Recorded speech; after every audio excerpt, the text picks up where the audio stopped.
Projeto Axê, depoimento de Sandra de Oliveira Campos. Entrevistado por Eliana Reis e Débora Santos. São Paulo, 20 de junho de 2002. Realização Museu da Pessoa. Entrevista número Axê 036.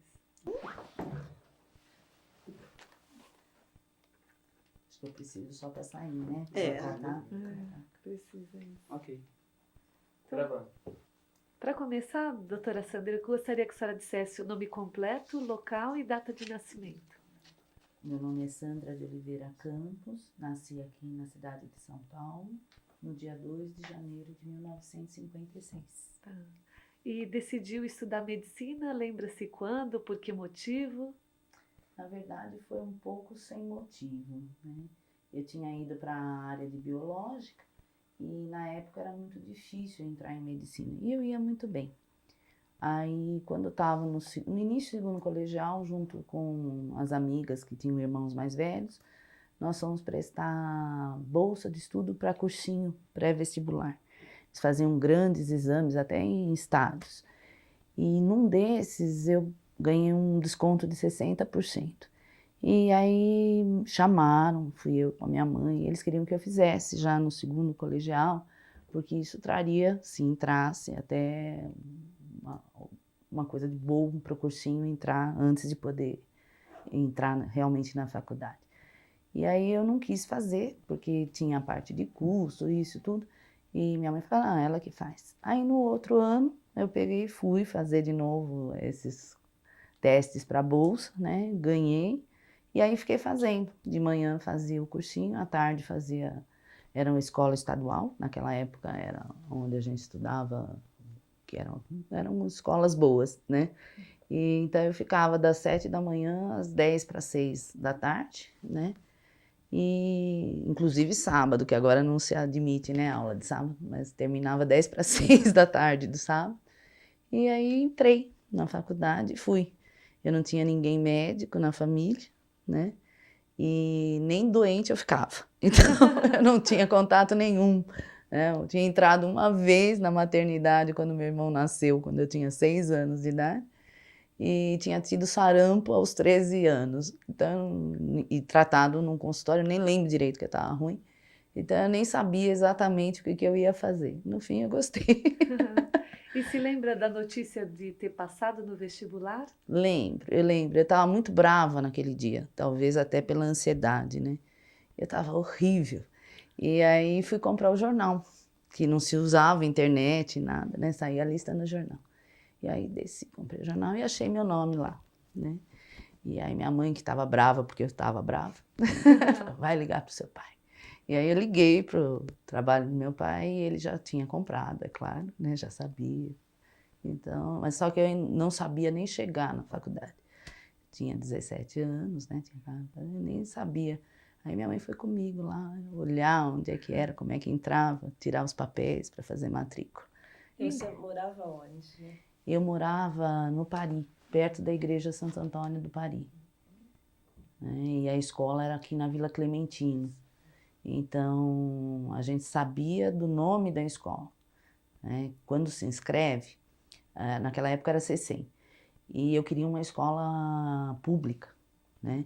Então, o que a gente conhecia de fazer trabalhos na escola era a cidade universitária, a USP aqui na Doutor Arnaldo, e conhecia de nome a escola paulista. E na hora de inscrever, eu falava, não, eu não quero ficar em São Paulo, eu não quero ir para o interior, né, mas tem que ser pública. Então, aí a primeira que a gente colocava, né, era a USP, a escola paulista, que era federal, né, e a terceira a gente punha experimental, que naquela época era uma supernova, que também pertencia à USP, e depois se juntou, não existe mais.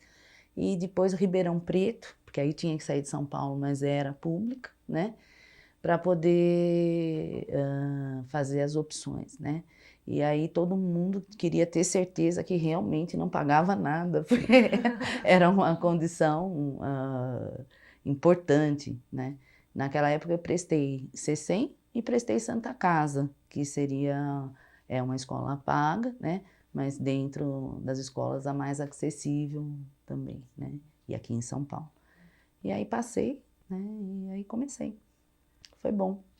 Como é que era a rotina de estudante nos primeiros tempos? Olha, a gente passava o dia inteiro lá, né? Então era das 8 às 18, né? E de sábado a gente tinha aula até às 13, né? Então é um pouco diferente em São Paulo do que é no interior, que as pessoas ficam fora de casa, então eles ficam o tempo inteiro juntos, né? E aqui a gente volta para casa, e a não ser aqueles que vieram estudar aqui, né? Mas a gente passava o dia inteiro junto, né? No primeiro dia, vai se conhecendo, até pessoas que você tinha visto no cursinho e nunca tinha falado, aí fala, você também entrou aqui, e começa a se conhecer, né? E vão apresentando a escola, né? Vai tendo trote, então é aquela correria, então a gente precisa se ajudar. E é muito engraçado, porque a gente vai sentando junto repetidamente, e muitas vezes forma aí amizades para a vida inteira, do primeiro dia, só de olhar e perguntar onde é que é o anfiteatro e tal. E aí no fim a gente acaba ficando junto, né? E senta e começa a se conhecer. Então, enquanto você está lá na parte, tem jogos universitários, logo no início tem dos calouros, né? E aí cada um tem que ver que habilidade já tem para poder participar, tudo. E quem não tem habilidade acaba entrando em qualquer coisa, porque tem que participar. E aí a gente senta e começa a se conhecer. E aí fala, meu pai é alfaiate. O meu também. Não sei o quê. Então você começa a contar de você, né? E isso daí vai aproximando as pessoas, né? Aonde cada um mora, aí começa a estudar junto. Tem aquele que tem boa letra, que anota tudo, aí estuda junto. Não se compra todos os livros, né? Só alguns.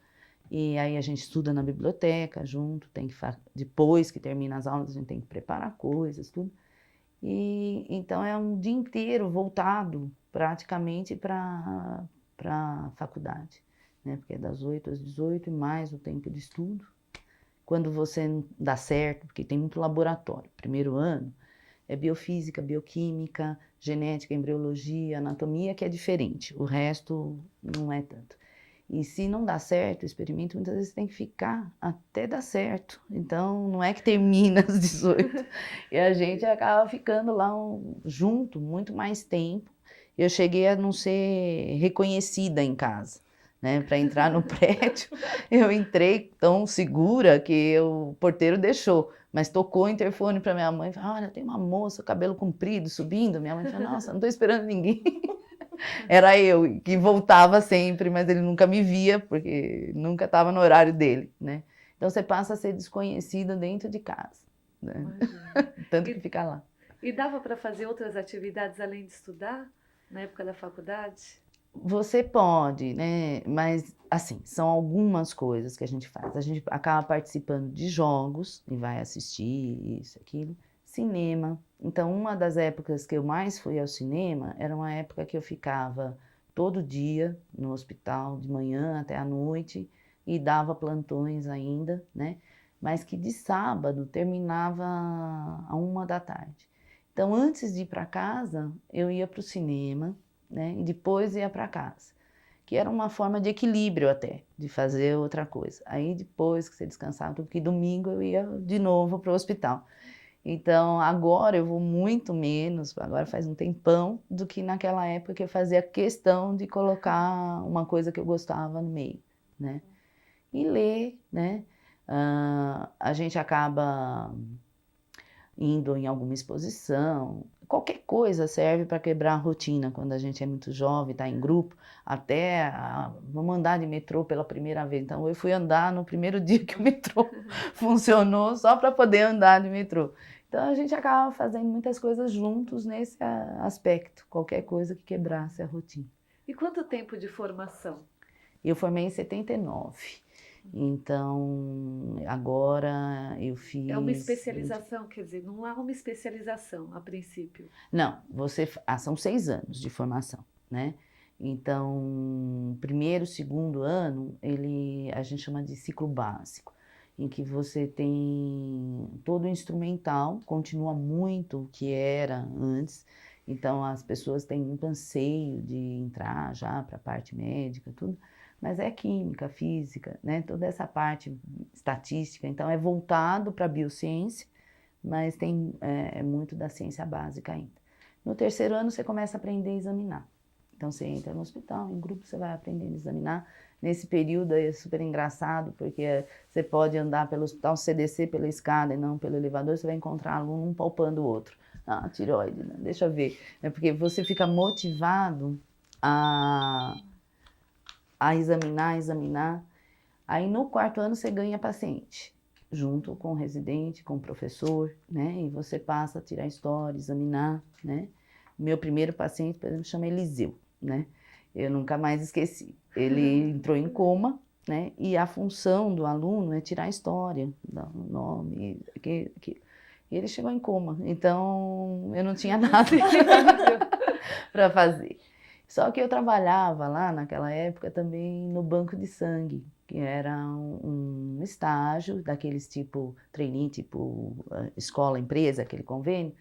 E o banco de sangue era no quarto andar e a enfermaria no terceiro. E eu desci lá à noite para ver como é que ele estava. E os residentes estavam colhendo a amostra de sangue, tudo. Eles falaram, olha, quando tiver pronto o exame, você me leva lá no pronto-socorro. Aí tá bom.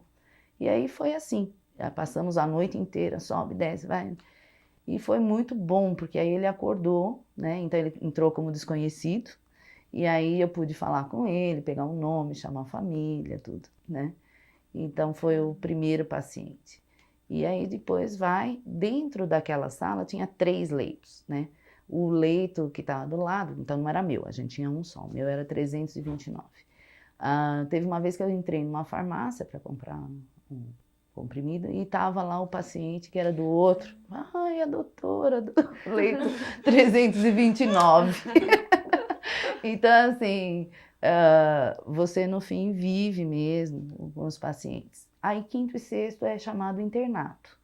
Esse quinto e sexto você começa a dar plantões e realmente é dentro do hospital, tanto que o pessoal às vezes não entende o que é ser professor de medicina, né? A gente tanto faz aula em sala de aula, né?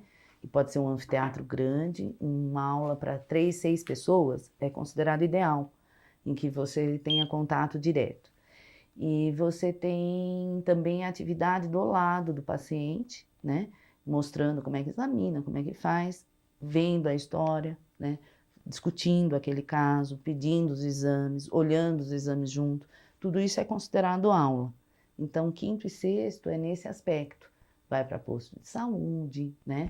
Vai para hospital que é conveniado, mas à distância, né? E faz também pronto-socorro, aí no hospital mesmo, né?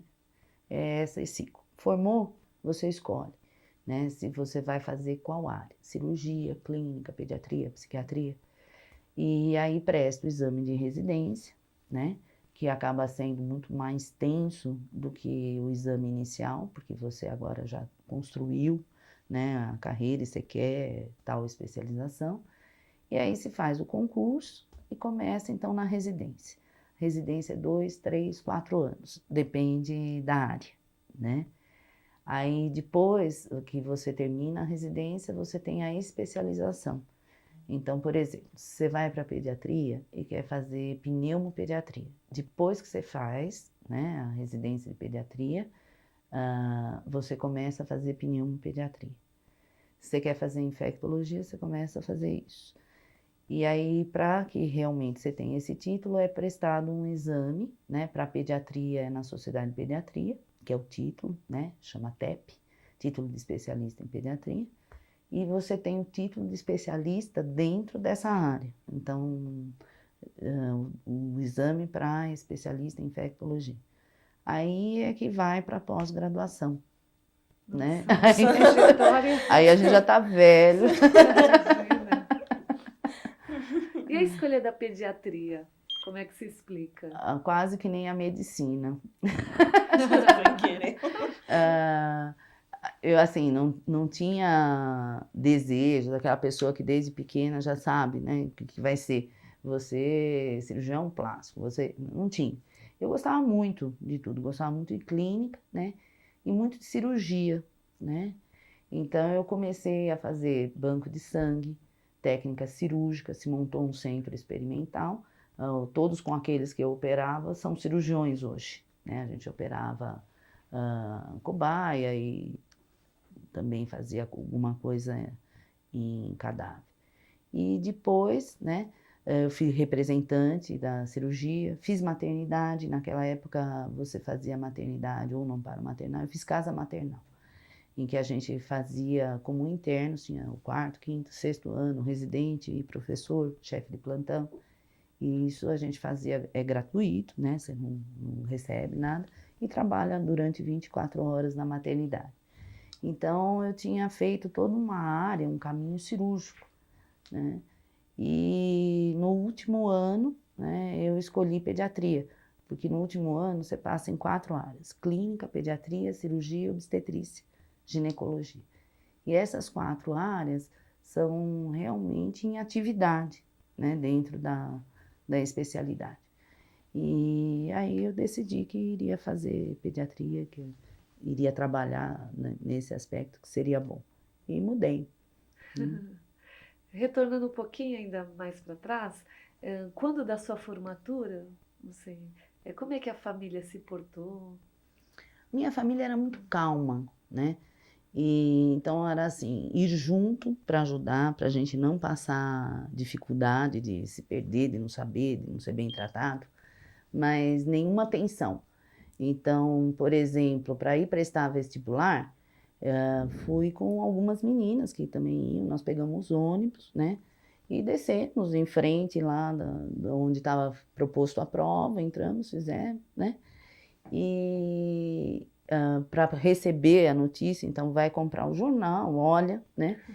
E então era uma coisa que sempre com muito apoio, né? Não teve nenhum momento em que falasse, tem que fazer isso, e que se precisasse não fosse alguém comigo, fosse me ajudar, mas nenhuma tensão, né?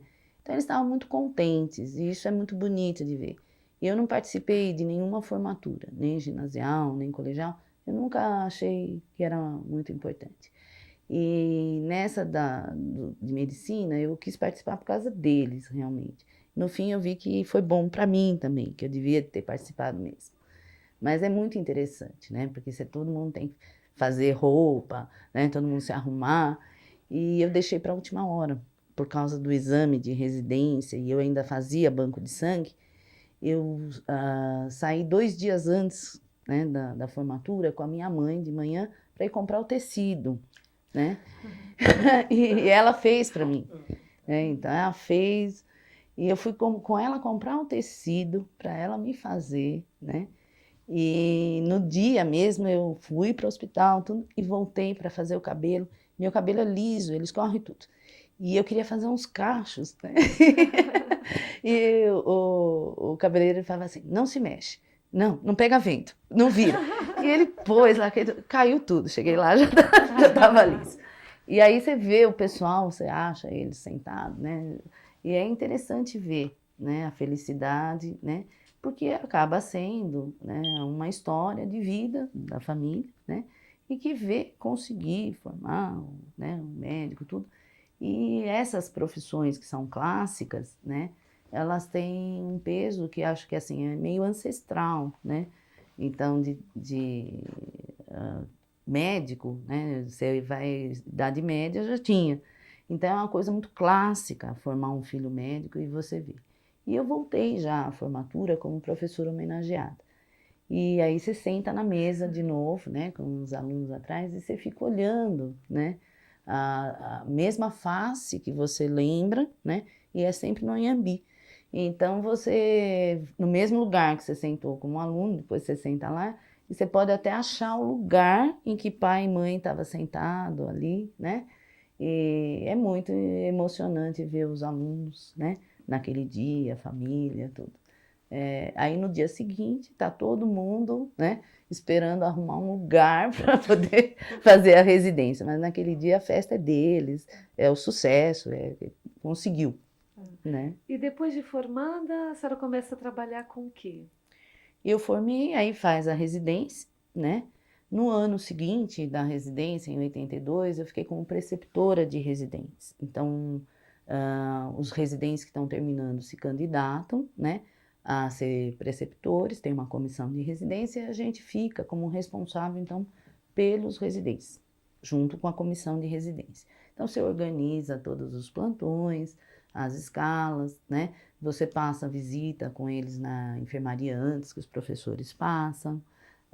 E comecei a dar plantão no pronto-socorro como chefe, sempre com residente. Então era uma época que eu não saía do hospital, era dia e noite lá. Depois, no outro ano, eu fui fazer saúde pública na USP, porque eu ia trabalhar no programa comunitário da escola, lá no Embu.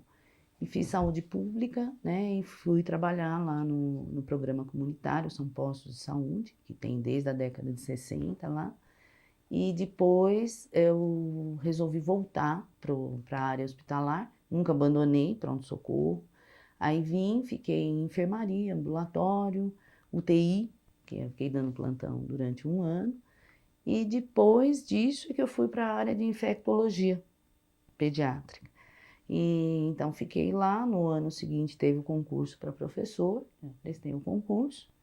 Então eu nunca deixei, na verdade, a escola, né? Trabalhei em outros hospitais junto. E dentro de 82, no meio de 82, meu primeiro paciente nasceu 9 de junho de 82. Eu comecei a fazer consultório, né, junto com um grupo de professores, então eu não tinha uma sala, eu usava uma das salas, né, porque não tinha pacientes também. E aí comecei a fazer, e são inclusive as pessoas com quem eu tenho consultório até hoje, já tem 20 anos, né, já mudou o consultório, esse é o terceiro endereço, né, daquele que a gente começou, teve mais um e esse.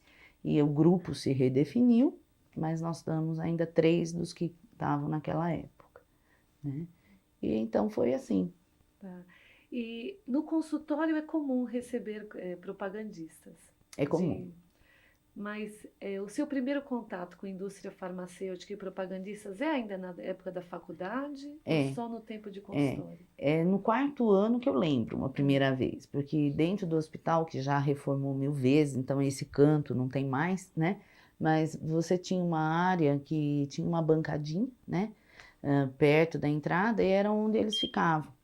E eu não lembro deles antes, né? Eu lembro deles naquela época, que foi também quando eles começavam a conversar com a gente, saber que ano que era, e apresentar algum produto, alguma coisa assim.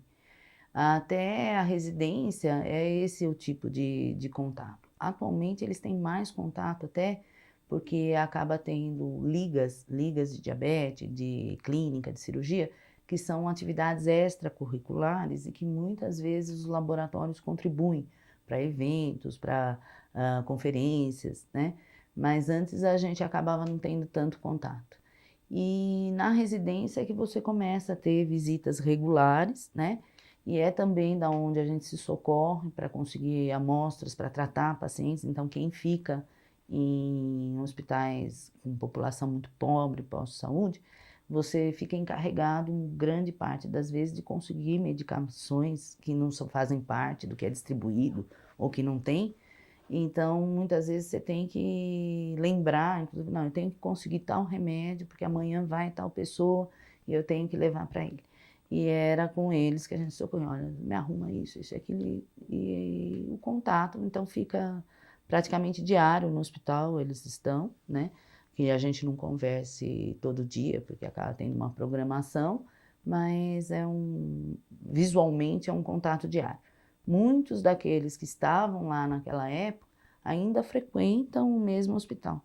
E às vezes não mais nessa parte de apresentação de produtos, mas de contato mesmo, de laboratórios, mas são pessoas que fazem parte do cenário já, porque você vê há 20 anos, pelo menos. Né? Mas no consultório há uma rotina no sentido assim, tem dia para atender propagandista, A gente tem um horário? dia, a gente marca um dia em que todos estão, né, de forma que eles possam falar com todos numa ida, né? E então, a partir do momento que a gente começa o consultório, cada um tem um horário, né? Eu fico no hospital até às 16 horas e vou para o consultório a partir daí. E aí acaba tendo a apresentação. Como muitos fazem hospital e consultório, porque é na mesma rua o meu consultório, algumas vezes a gente conversa no hospital, algumas vezes conversa no consultório. E o que a senhora acha que é ser um bom propagandista? Olha, o contato é humano, né? Então, muitas vezes a gente não reconhece a pessoa pelo laboratório, a gente reconhece a pessoa pela pessoa. E aí vem a lembrança do laboratório. E, então, os propagandistas têm as formações mais variadas, então alguns são administradores, outros são economistas, outros fizeram direito, outros...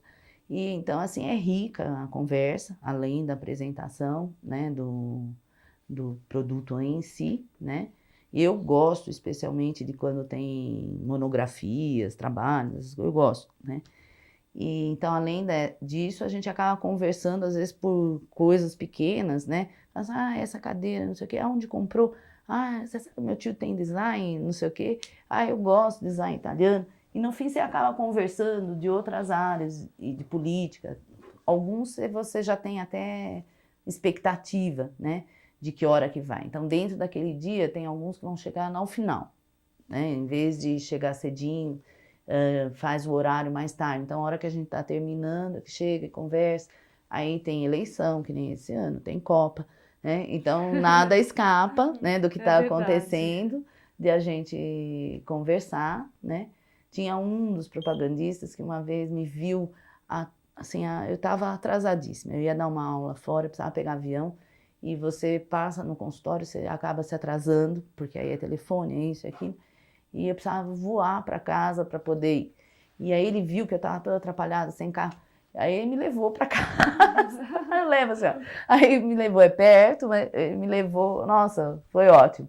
Então, assim, acaba extrapolando um pouco o produto, né?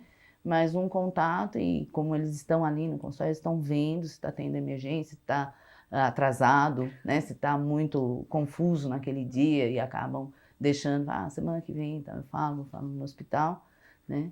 De forma que a gente possa trabalhar, e eles também, porque o trabalho deles, né, é apresentar o produto, né, representar a empresa, né? E acho que esse tipo de contato favorece, porque imagina você ouvindo uma coisa que naquela hora não dá tempo, que não é oportuno, né? Então, no geral, o contato é de grande sensibilidade, né? Em que, se não dá naquela hora, vai até de ajuda mesmo em algumas situações. E quais são os critérios usados para prescrever um remédio? Como é que se prescreve? Bom, depende do remédio, mas assim, parte do diagnóstico, né? Ou hipóteses diagnósticas. Aí você colhe exames, você chega o mais possível àquela probabilidade.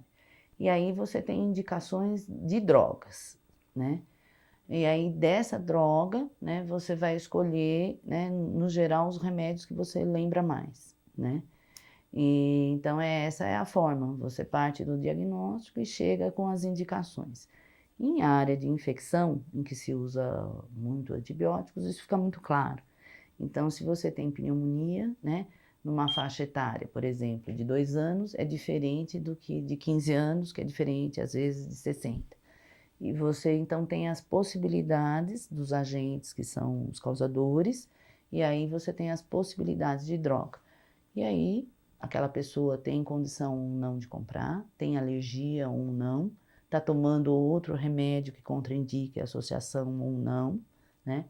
Criança é um vomitador, às vezes, né? Ou não aceita, é rebelde. Então, aí você vai escolher.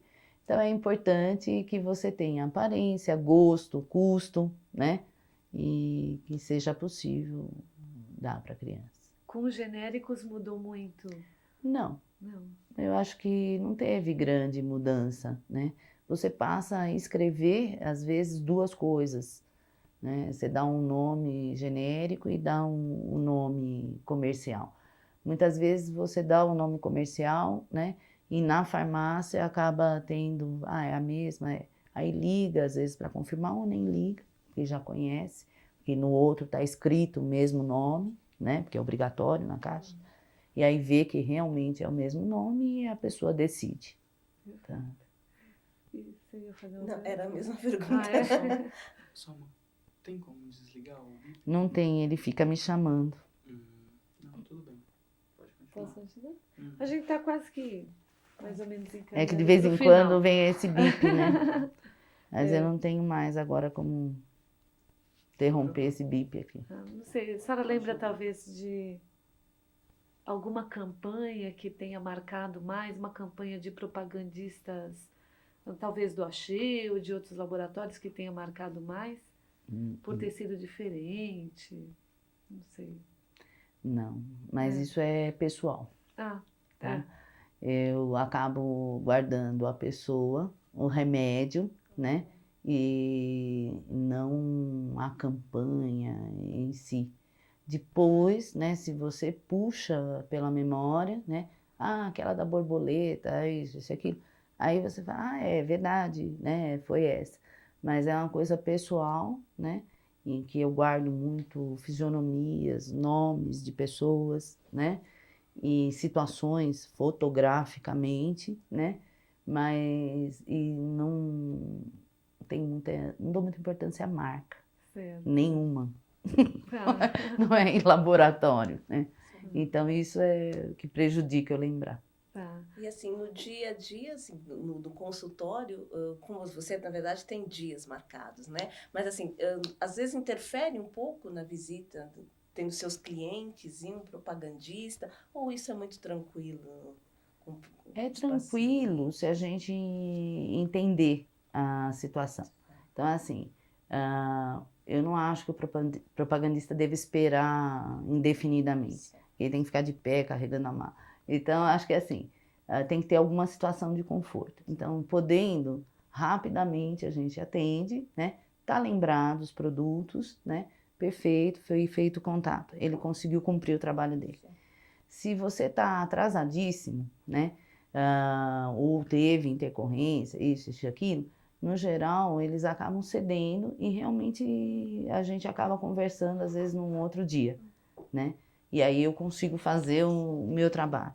Então, eu acho que não tem muito conflito desde que a gente tenha essa percepção, né? De que os dois precisam acontecer, né? É verdade.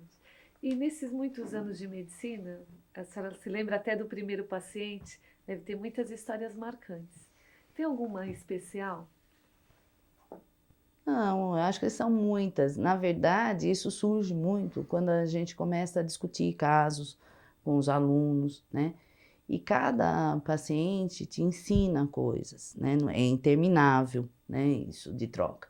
Você não imagina que falando aquilo, né? Você está dando tanta esperança, às vezes, para a pessoa, né? Ou que você falando aquilo, né? Você está dando medo para a pessoa. Porque cada um traz a sua história. E no contato do consultório, ou no contato, às vezes, do ambulatório mesmo, você aí eles conseguem dizer, né, a senhora falou isso aquele dia, você pode nem lembrar ou a intenção não era aquela, né? Ou então, a minha família tem muito medo de pneumonia. Então, pode ter qualquer doença, pode ter meningite, câncer, mas pneumonia não pode ter, porque aconteceu isso. E você não sabe. Então, às vezes, você não entende porque tanto estresse com uma coisa que nem merece aquele estresse. Então, a partir do momento que você entende isso, você começa a poder perguntar até, né? O que está acontecendo, né? Por que pneumonia é tão ruim? Eu lembro de um caso lá no Embu, que é muito interessante, assim, para mim foi muito interessante. Porque era uma avó que cuidava de um bebê muito desnutrido, muito desnutrido. E essa avó estava cuidando, porque o pai da criança estava preso. A mãe adolescente, que ela cuidou também, né? Então a filha dela mesmo já não estava por lá. Então a neta é que acabou tendo bebê adolescente e também estava presa. E ela sobrou com aquele bebê, super desnutrido, era muito idosa. E ela levava lá no posto. E a gente não conseguia nutrir, por mais que fizesse isso, aqui. E eu levei o caso, discuti, né, com os especialistas, com o professor, isso, aqui. E aí um dia eu cheguei para ela e falei assim, olha, e eu lembro que eu estava sentada assim, encostada, e falei, não vai dar certo. A senhora não vai conseguir nutrir essa criança, ela não está indo para frente. Isso fez uma motivação nela, ela falou, eu vou conseguir, vou mostrar isso para a senhora, né? E aí a gente fez uma dieta totalmente alternativa, com frango, legume, tudo que ela pudesse conseguir, né? em feiras, isso, aquilo, doações. E via essa criança o tempo inteiro, tanto que as funcionárias falavam, sua vozinha chegou. Então era assim, eu via ela direto. E o menino saiu. E cresceu, engordou. E aí eu fiquei responsável por conseguir roupa para ele, porque ele não tinha roupa, porque ele cresceu. E eu passava, todo mundo que tinha filho, né, mas tem roupa que já não serve. Porque eu precisava, inclusive, vestir ele. Né? Então, porque não servia mais, porque ele engordou realmente. Então eu fiquei muito feliz. E foi na hora que eu reconheci a derrota, eu falei, não sei mais o que fazer. Né? A gente não tem mais, não vai dar certo. Né? E era eu e ela, eu falei, não vai dar, já foi. Ela falou, não, vou. Né? E ela conseguiu.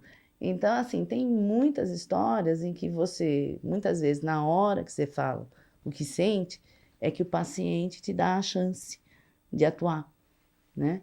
Então, o contato humano é riquíssimo. Né? E como é que é a sua rotina hoje? Ruim. Então, eu faço assim, eu pertenço à disciplina de infectologia pediátrica. Então, tem o ambulatório, tem a reunião de disciplina, tem aula para o 4º ano, né? Sou a responsável pelo 4º ano na disciplina, né? E, então, isso toma as manhãs, né? E aí eu sou chefe do pronto-socorro desde 94, que o pronto-socorro, ele é do hospital. E o hospital é privado, né, filantrópico, ligado à escola, com o pessoal dentro do hospital.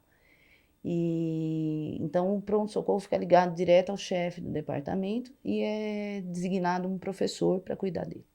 E desde 94 é que eu sou chefe do pronto-socorro, então eu passo visita diária nos casos que ficam em observação, com aluno do 6º ano, residente, e tem tudo que decorre do pronto-socorro, a reforma, o concurso, isso, tudo que decorre, reuniões, eles vão para a parte da manhã, né? E aí eu termino às 4 horas, né? E saio na mesma rua ando, entro no consultório. Até a hora que eu termino, né? Aí eu vou para casa, né? E eu tenho um plantão que já tem algum tempo no hospital do servidor municipal, que eu desloquei para sábado à noite e domingo, porque eu não tenho horário durante a semana. Então eu acabo rolando a semana. Lazer, então não tem. Quase nada. Mas olhando para trás, valeu a pena ter escolhido, mesmo gosto. que meio que por acaso, assim? Não era uma coisa... Eu acho que no fim é realmente a área que eu gosto. Eu falo assim que eu anseio por rotina, né? Porque nunca sei o que vai acontecer comigo, né? Se eu vou sair às 6, se eu vou sair às 8, né? E essa semana, sexta-feira, às 8 da noite, eu tenho uma reunião da sociedade, né, de pediatria. Então, é o dia que vai ter de madrugada o jogo, aí eu tenho um ambulatório, eu vou pro consultório, às 8 da noite começa uma reunião, né? Então, assim, acaba sendo uma coisa que você fala, não, só se gostar, porque senão você não faz, né? Verdade. Então, eu gosto. E se fosse muito rotineiro, né? Provavelmente eu não ia gostar. Eu anseio um pouco de organização e rotina, mas se fosse certinho eu não ia gostar. E lida com pessoas, né? Então, ou você gosta de lidar com pessoas, ou você não gosta, né? E, então, a área médica, você trata da pessoa. E da pessoa no momento em que ela está vulnerável, no momento que ela está numa situação de estresse. Então, eu acho que acaba sendo interessante. Como escolha de vida, eu gosto de outras coisas também. Então, gostaria de chegar bem na terceira idade para ir fazer universidade de terceira idade, fazer história, né, fazer história da arte, francês, que eu tenho só conhecimentos, mas e não dá tempo, né? Então, eu gostaria de fazer outras coisas, né, depois, que agora não dá. E aí, depende de eu chegar inteira. Sem dúvida. A minha pergunta era sobre isso, os projetos para o futuro mesmo. Não, eu vou continuar trabalhando, os projetos saem do dia a dia, né? De repente, assim, você não programa ficar chefe do pronto-socorro. Aí, como você fica chefe do pronto-socorro, você vai ver curso de ressuscitação. Aí, depois você vira instrutor de curso de ressuscitação. Aí, isso tem que ser requalificado. Aí, você vai, né? Aí, por causa disso, né, você acaba querendo fazer para trabalho científico, não sei o quê, curso de epidemiologia. Aí, você vai. Aí, tem um curso, não sei aonde, no Chile, que... aí você vai. Então, no fim, você pode não programar a longo prazo, né? E as coisas vão acontecendo e você vai fazendo. Aí, não sendo a área médica, né? Eu gosto muito de viajar, né? E gosto de viajar, tipo, mochileiro, que para minha idade já não dá mais, eu já vi que não dá mais. Mas eu gosto de ir sozinha e vou andando, e vou conhecendo a cidade, vou. E anda de trem, anda disso, anda daquilo. Então eu gosto muito de viajar dessa maneira, né? E gosto muito de ler, né? Adoro ler, viciado em jornal. Então é isso. E gosto de história, né? Então a minha ideia é isso. Tá. E o que você achou, finalzinho já? O que você achou de ter contado um pouquinho dessa história? Eu gosto muito de conversar, né? Adoro conversar. E assim, na verdade, só eu que estou falando, né? Se a gente pudesse, em vez de só eu responder, vocês conversarem, a gente ficaria horas aqui, que não seria viável. Porque provavelmente, né, a gente deve ter coisas em comum, né? Que vocês gostam também, que vocês fizeram também, e que ia ser ótimo da gente poder conversar, né? Muito obrigada. Viu? Obrigada, foi bem temática, bem rapidinha.